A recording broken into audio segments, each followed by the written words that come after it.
Hello, lovely students, and welcome back to English with Lucy. I warn you, this video is going to be ridiculously advanced. We're going to cover loads of C2 level vocabulary to talk about feelings and emotions. C2 is the absolute highest level of English. And while it may be challenging, it's not going to be boring. You're going to learn through a story about when I was house hunting. It was an absolute roller coaster, and you definitely don't want to miss the really embarrassing moment I share. And before we get started, I want to let you in on a little secret. You might be aware of my beautiful British English programs. I released B1, B2, and then C1.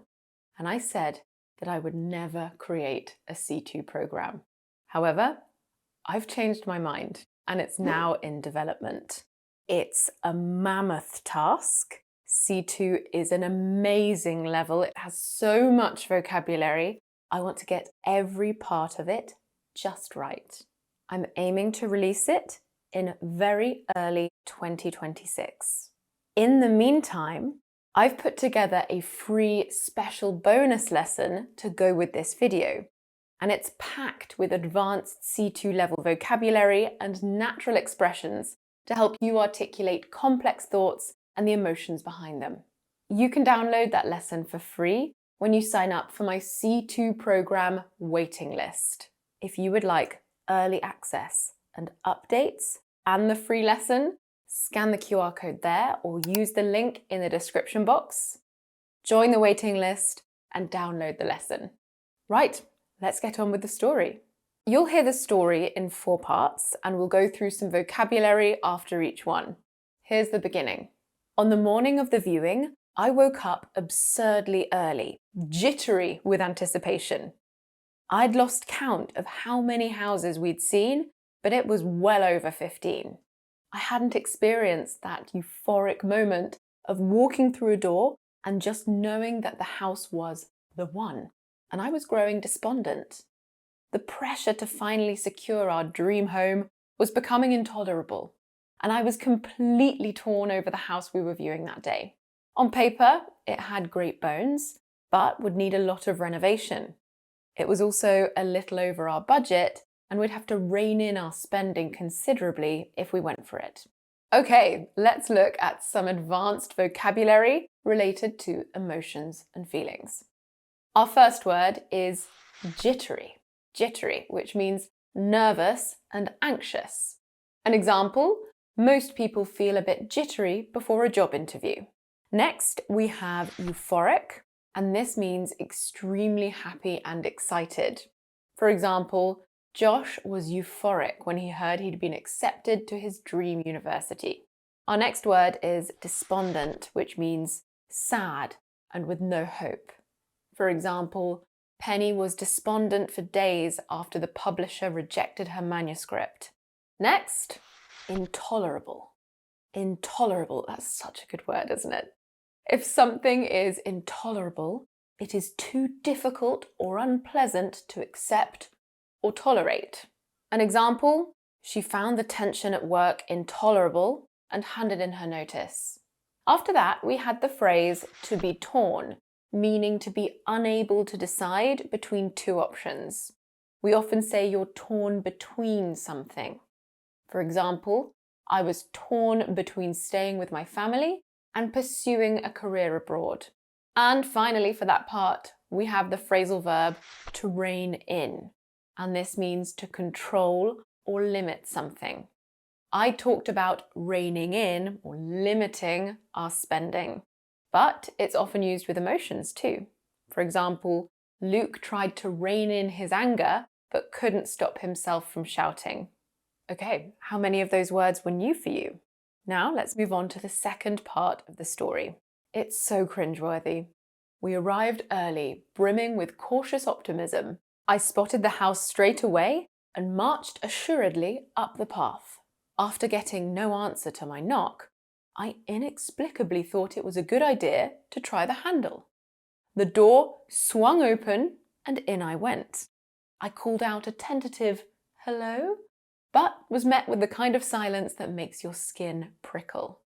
Then came the creak of footsteps, and a man in a dressing gown materialized at the top of the stairs. You've guessed it, I'd walked into the wrong house. It was mortifying. My husband, Will, was still loitering by the gate, desperately trying to stifle his laughter. All right, let's move swiftly on to look at some of the vocabulary. First, the verb to brim. This means to be full of something, often positive emotions. I said we were brimming with cautious optimism. We were full of optimism, but didn't want to get too excited. Another example, Carrie was brimming with excitement. Next, assuredly. It means to do something in a confident, certain way. Ben spoke assuredly with calm authority. Another adverb now, inexplicably. Inexplicably. This means in a way that can't be understood or explained. Why did I think it was a good idea to walk into a house uninvited? I can't explain it. Another example, I was inexplicably calm despite the chaos around me. Next, we have the word tentative. Tentative, and I use this one a lot. It means not done with confidence or certainty. For example, I gave a tentative smile, but still felt very nervous. Next, we have the word to prickle. I love this one as well. I love how it sounds. If part of your body prickles, you feel a slight stinging or tingling sensation. It's a physical response to fear or excitement.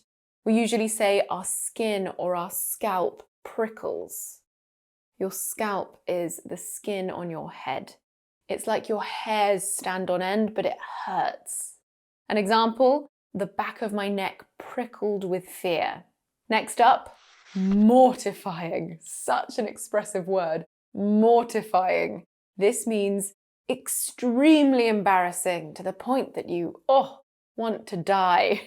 For example, it was mortifying to trip over on stage in front of the entire audience. And the last one, to stifle. To stifle. In this context, it means to stop a physical reaction or sound from happening, like a laugh, a scream, or a cry.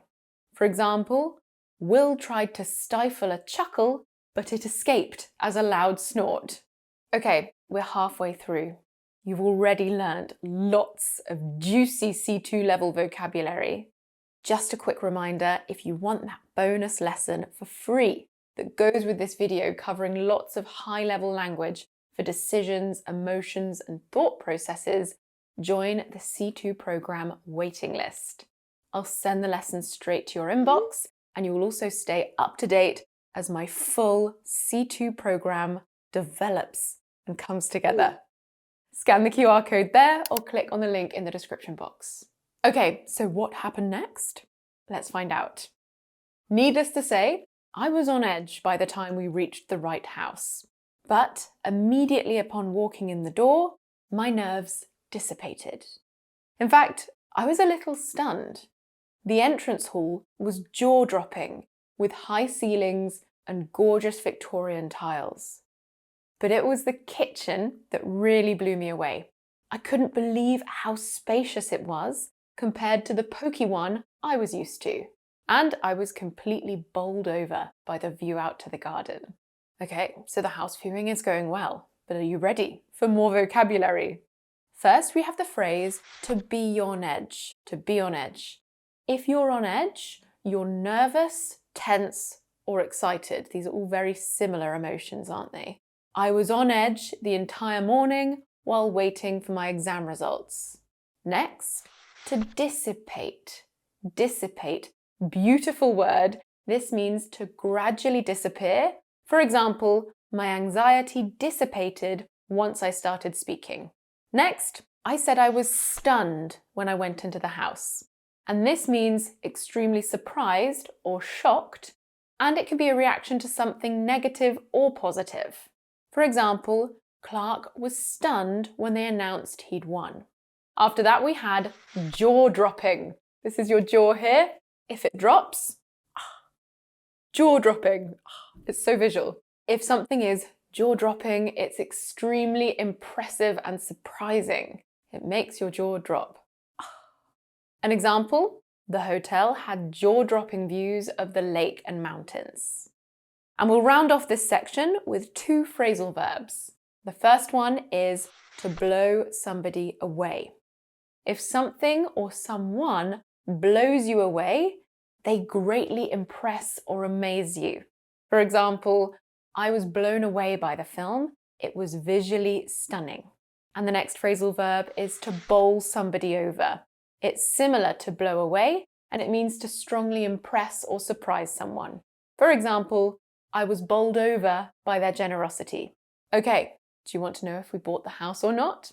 Let's finish the story. I felt a little giddy when we left. I just knew the house was meant to be. Will was on the fence, worried about the sheer scale of the renovation needed. But seeing me beaming from ear to ear, he caved and we put in an offer that very day. We were on tenterhooks, anxiously awaiting word from the owners, and were both crestfallen when they rejected our offer.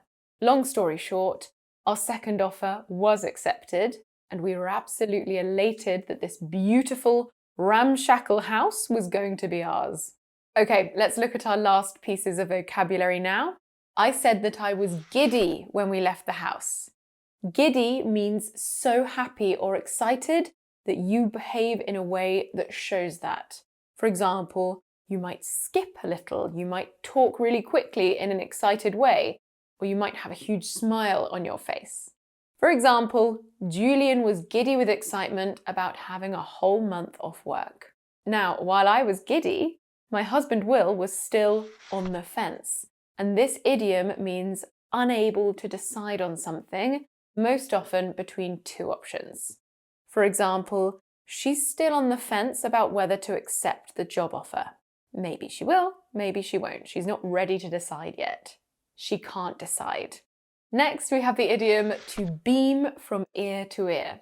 To beam means to smile widely. And in this case, your smile is so wide it goes from one ear to the other.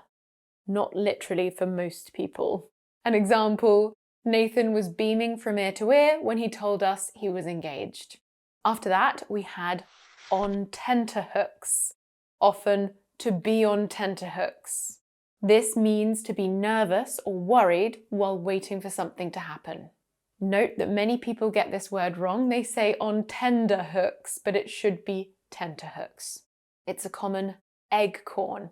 It's a word or phrase that is commonly said incorrectly because people have misheard it. An example, we were on tenterhooks all weekend waiting for the email. Our penultimate word is crestfallen.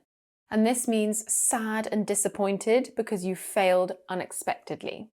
An example, Carrie looked crestfallen when she wasn't chosen for the team. And our final word, love this one, elated. Elated. It's a good one to end on. It means extremely happy or excited, usually because of good news or a success.